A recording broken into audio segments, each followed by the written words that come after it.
গণভোটে এক প্রশ্ন চার সংস্কার আপনার হাই সিদ্ধান্ত। দেশ আজ একটি গুরুত্বপূর্ণ সিদ্ধান্তের সামনে দাঁড়িয়ে। এই সিদ্ধান্ত কেবল একটি ভোট নয়, এটি রাষ্ট্রের ভবিষ্যৎ কাঠামো নির্ধারণের গণরায়।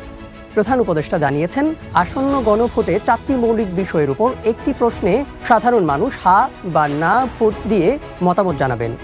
প্রথমত, নির্বাচনকালীন তত্ত্বাবধায়ক সরকার, নির্বাচন কমিশন এবং সাংবিধানিক প্রতিষ্ঠানগুলোর জুলাই সনদে বর্ণিত প্রক্রিয়ার আলোকে গঠন করা হবে।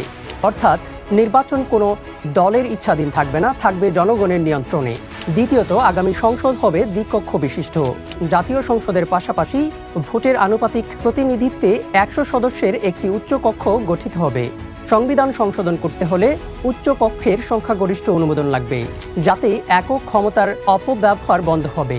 তৃতীয়ত, সংসদে নারী প্রতিনিধিত্ব বৃদ্ধি, বিরোধী দল থেকে ডেপুটি স্পিকার নির্বাচন, সংসদ কমিটির সভাপতি, বিরোধী দল থেকে নেওয়া, প্রধানমন্ত্রীর ক্ষমতা সীমিতকরণ এবং রাষ্ট্রপতির ক্ষমতা বৃদ্ধি, মৌলিক অধিকার সম্প্রসারণ, বিচার বিভাগের স্বাধীনতা ও শক্তিশালী স্থানীয় সরকার সহ জুলাই সনদে ঐকমত্য হওয়া 30টি সংস্কার প্রস্তাব বাস্তবায়নে বিজয়ী দল বাধ্য থাকবেন।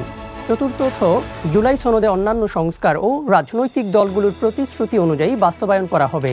প্রধান উপদেষ্টা আরও বলেছেন, যদি গণভোটে সংখ্যাগরিষ্ঠ মানুষ হা ভোট দেন, তাহলে নির্বাচিত সংসদ সদস্যদের নিয়ে একটি সংবিধান সংস্কার পরিষদ গঠিত হবে, যারা একই সঙ্গে জাতীয় সংসদের সদস্য হিসেবেও দায়িত্ব পালন করবেন।